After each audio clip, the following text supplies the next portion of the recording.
What are some relationship patterns that adult children of alcoholics and drug addicts fall into? My name is Sophia Vaz. Welcome to my channel where I talk about growing up in a dysfunctional home, attachment styles, and all other things psychology. So in this video, I am going to make a video for a specific pattern called It's All My Fault, Don't Abandon Me. In general, I have outlined 6 patterns that adult children of alcoholics fall into when they are in relationships. The first one, which is what this video is about, it's all my fault, please don't abandon me, loving unavailable people, I will give, you will take, mind reading, fantasy pattern, finding fixer-uppers, and I can't be vulnerable. So I'm going to be making a separate video for each one of these patterns. So subscribe to my channel and stay tuned for more videos.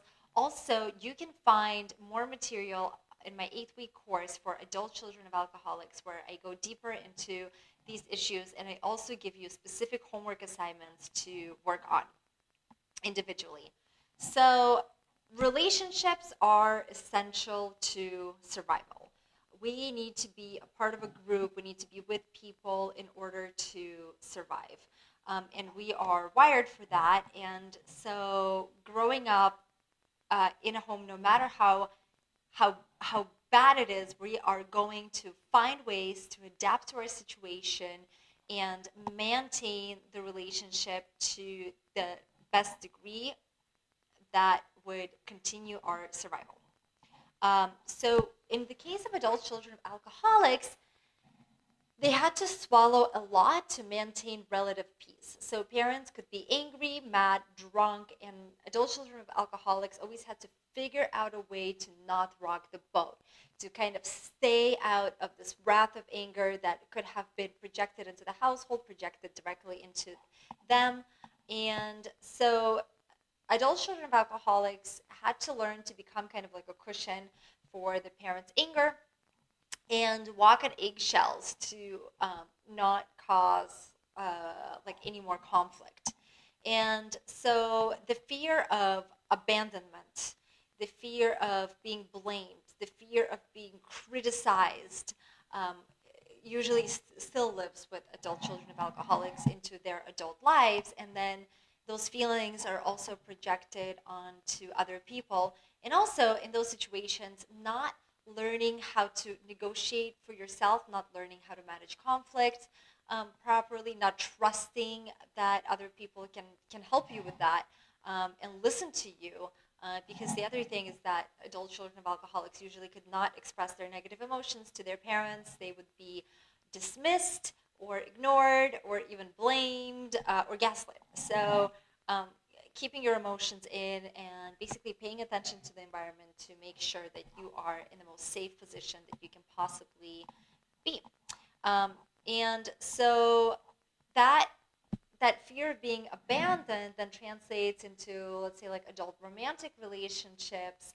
And a lot of adult children of alcoholics end up taking the blame for various situations because it becomes easier to take the blame onto yourself in order to just smooth out the conflict, not get engaged, and also to try to control the life and the maintenance of this relationship. So I'm going to give you an example. I'm going to use this woman, Erica. This is like a real life example. So Erica was dating a man who, and she would continuously fall under the same trap. So the man would do things like Erica didn't like, such as this one incident where they planned a trip together, and it was like a 3-day weekend, and Erica took the day off from work, and the night before, her partner called her and canceled on her. And so she got really upset, and she kind of lost it and yelled at him over the phone, and then he, in return, told her that she's super selfish, that she doesn't understand how hard he's working, the kind of pressure and timelines that he's on with his team, and that she's just making a big deal out of it, but actually what he's doing is so important, and then hung up on her. And so after that, Erica just started to feel so much anxiety and guilt about how she yelled at him and didn't take the time to, consider what he was doing in his life, and she became really anxious and really afraid that this would be the end of their relationship. So she called him numerous times and he wouldn't pick up the phone. And eventually, when he did pick up the phone, she apologized profusely, and their relationship continued. They moved on. And so the problems, never get solved. And so what are the two mechanisms at play? And in this particular relationship of Erica, this was commonplace. So basically the boyfriend would just do what's convenient for him at all times, and then Erica would just adjust to his schedule and what's convenient for him. And so this was commonplace. And so it's all my fault pattern. There are two mechanisms at play here. The one is that we feel ashamed for the anger that we experience towards another person. So experiencing anger towards another person is a threat to our survival, right? It feels like a threat because it feels that we might uncover something about the relationship or about this other person that might not be conducive to the continual life or to the maintenance of this relationship. That's what it feels like. The other is that we are afraid of being abandoned, of course. So we go out to smooth the situation by just letting go of dignity and desires, which a lot of adult children of alcoholics are just used to doing because they had to learn to let go of a lot of their needs for the maintenance of someone else.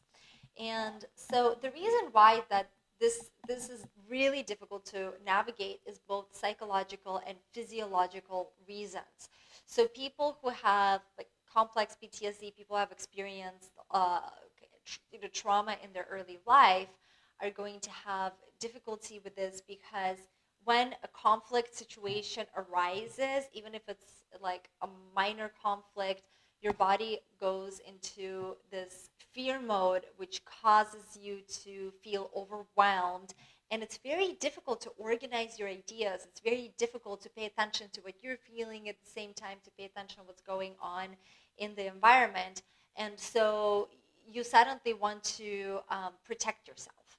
And people go into fight, freeze, or flee mode, right? So in this case with Erica, she went into a full-on fight mode. So it was an instant reaction, and she yelled at her partner at the time, and then afterwards she felt really guilty. So her overdeveloped sense of guilt made her feel that she did something really wrong, that she lost it, and that she yelled at her partner. Some people in this situation would go into a freeze mode where they would appease. So for example, if it wasn't Erica, it was somebody else, this person could have been like, oh, okay, well, you have to do what you have to do.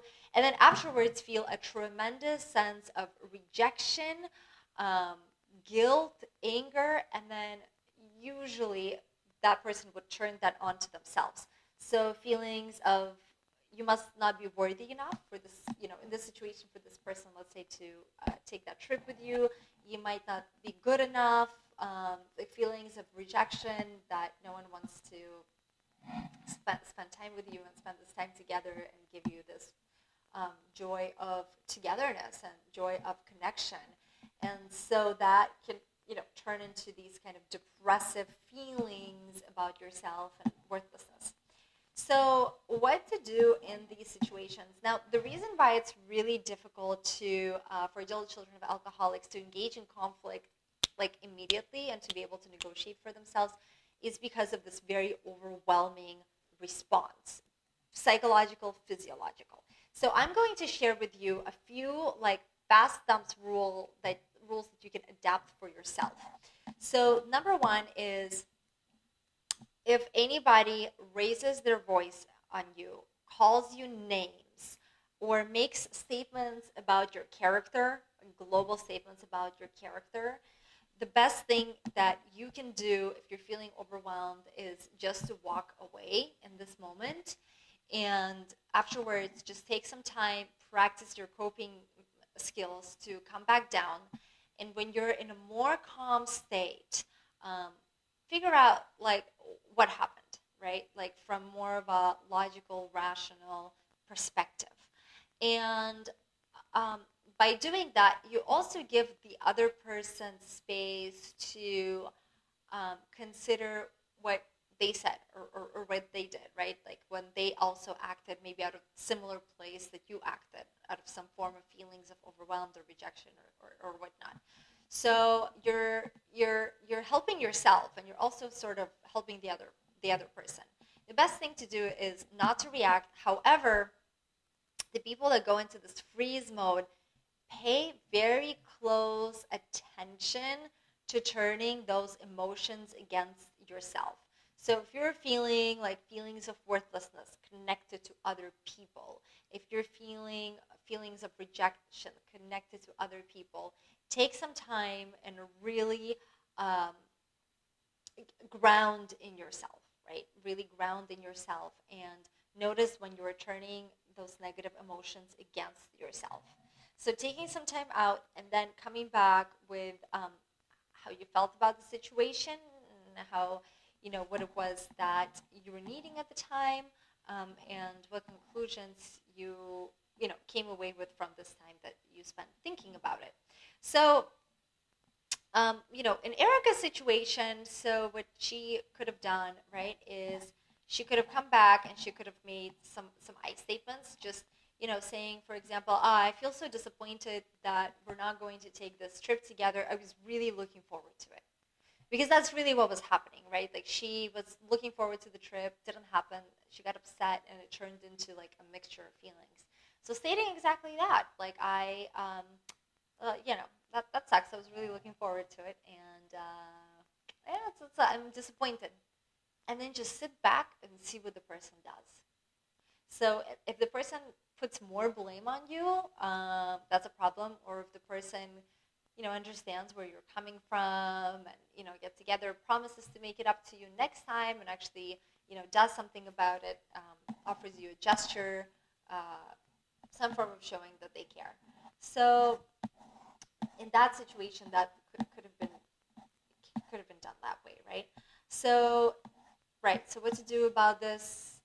Just some fast rules of thumb. Also, if you're in a if you're engaged in a relationship, you feel comfortable with the person. This is something that also you can explain ahead of time. The difficulty that you might have with conflict, your reactions to conflict, and what might be the best case scenario, and what would help you, what would help support you in those times. Because navigating conflict um, can be very difficult for people with these kind of symptoms.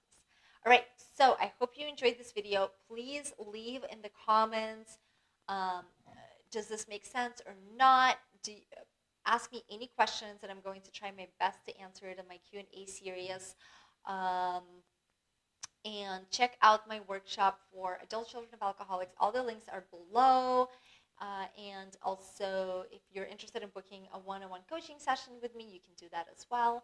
And I will see you in my next videos of this series, the patterns that adult children of alcoholics fall into. Take care.